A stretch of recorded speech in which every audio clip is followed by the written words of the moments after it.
Bangla QR code আসলে চালু হবে একদম পার্মানেন্ট কম্পালসারি সবার জন্য হবে যে 1 জুলাই 2026 থেকে। এছাড়া অন্য কোনো কিউআর কোড চলবে না। বাংলা কিউআর কোডের মাধ্যমে সব কেনাকাটা চলতে পারবে, অনেক সহজ হবে। কারণ ছোট ছোট টাকা অনেক সময় দেখা যায় যে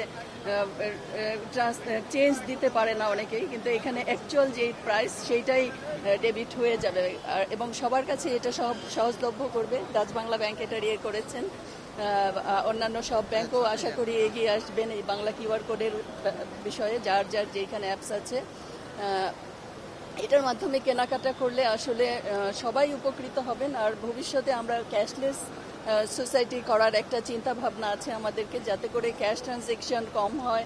সেই জন্য এটা সবার জন্য, এটা আমি মনে করি যে আমরা মনে করি যে সবার জন্য এটা খুবই সহজলভ্য হবে। আগামী 1 তারিখ থেকে এটা কম্পালসারি সবার জন্য। এটাই একমাত্র কিউআর কোড, অন্য কোনো অপারেটর বা অন্য কোনো কিউআর কোড এখানে আমাদের দেশে চলবে না। এটাই আমাদের উদ্দেশ্য। আপনারা জানেন যে ডিজিটাল ফাইন্যান্সিয়াল নেটওয়ার্কে যত বেশি লোক আমরা ইনকর্পোরেট করতে পারবো, যত বেশি লোক অন্তর্ভুক্ত করতে পারবো, আমাদের ইনক্লুসিভ অ্যাক্টিভিটিটা তত জোরদার হবে, তত বেগবান হবে। সেই প্রেক্ষিতে ক্যাশলেস ট্রানজ্যাকশন যেহেতু সবাইকে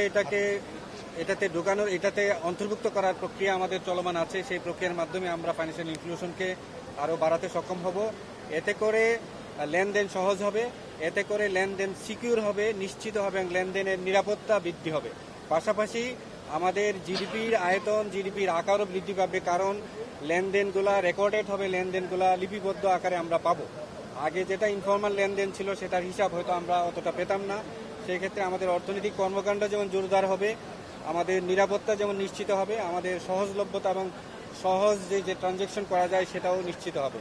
এ ব্যাপারে ইলেকট্রনিক এবং প্রিন্ট মিডিয়া, এ ব্যাপারে সকল জনসাধারণ, এ ব্যাপারে সকল বিজনেস কমিউনিটি, খুচরা এবং ছোট ছোট ভেন্ডর যারা আছে, সকলের সহযোগিতা আমরা কামনা করছি। এই বাংলা কিউআর চালু হলে সব ট্রানজ্যাকশন যেহেতু ডিজিটাল ফর্মে আসবে, তাতে আমরা মনে করছি যে সিগনিফিকেন্ট ইমপ্রুভ করবে আপনার ট্যাক্স জিডিপি রেশিওতে।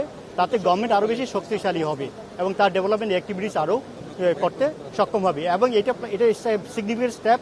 কিন্তু আমরা শুধু এখানে থেমে থাকবো না। আপনারা জানেন যে আমরা একটা ইন্টারঅপারেবল ইনস্ট্যান্ট পেমেন্ট সিস্টেমের দিকে মুভ করছি।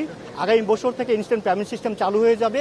Even any interoperability, any mobile থেকে ব্যাংকে যাওয়া ট্রানজ্যাকশন করা যাবে, ব্যাংক থেকে মোবাইলে ট্রানজ্যাকশন করা যাবে। আরেকটা বড় বিষয় হলো আপনারা জানেন যে economic connectivity is actually enhance the productivity of the country. তাহলে এখন যখন আমরা একটা ল্যাগ থাকে ফাইন্যান্সিয়াল ট্রানজ্যাকশনের ক্ষেত্রে, তাহলে এটা কিন্তু it hampers our economic growth. So আমরা মনে করছি যে এই একটা কানেক্টিভিটি, এই কানেক্টিভিটি হবে একটা কস্টলেস ইকোনমির দিকে, কস্ট এফেক্টিভ থাকবে আমাদের ইকোনমিতে এবং এফিসিয়েন্সি বাড়বে, ইকোনমিক এফিসিয়েন্সি বেশ যথেষ্ট ইমপ্রুভ করবে। এবং জনগণের ভিতরে যে একটা এই যে নতুন যে সরকারের যে এই যে একটা পদক্ষেপ, এই পদক্ষেপের ফলে আমরা মনে করছি যে তার সাইকোলজিক্যাল স্টিমুলাসও হবে। এবং অনেক সময় দেখা যায় যে আমরা জানি যে আমরা যখন নাকি টাকা ট্রান্সফার করি, অনেক সময় আমরা দেখি যে ফ্যামিলির আর্জেন্ট নিডের সময় কিন্তু ট্রান্সফার করি, কিন্তু ট্রান্সফারের যখন নাকি আপনার ইমিডিয়েটলি ট্রান্সফার না হয়, তখন কিন্তু আমরা নানা ধরনের কস্ট ইনকার করে, ইভেন সোশ্যাল কস্ট ইনকার করতে পারি। যেমন ধরুন যে একটা হসপিটালের পেমেন্ট আছে, ইমিডিয়েটলি আমি এই ট্রান্সফার না করাতে কিন্তু আমি সার্ভিসটা পাচ্ছি না। সো আমার কাছে মনে হচ্ছে যে আমাদের সোশ্যাল ইকোনমিক ডাইমেনশনে একটা বড় ধরনের প্যারাডাইম শিফট হবে। আর এটা অলসো আপনারা জানেন যে মানি লন্ডারিং ইস্যুতে এটা একটা বড় ধরনের ভূমিকা রাখবে, কারণ আপনারা জানেন যে every digital has a footprint. So কাজে আমরা যে কোনো কিছু যখন এভরিথিং ডিজিটাল সিস্টেমে হবে, তখন মানি কিন্তু মানুষ ডিজিটাল ওয়ালেটে রাখতে হবে। যখন ডিজিটাল ওয়ালেটে রাখবে, এটা গভর্নমেন্টের আন্ডার ওয়াচডগে থাকতে পারবে এবং এই ওয়াচডগে থাকার কারণে গভর্নমেন্ট মানি লন্ডারিং ইস্যুটাকে বেশ যথেষ্ট এখনকার চেয়ে অনেক ভালোভাবে এটা আপনার অ্যাড্রেস করতে সক্ষম হবে।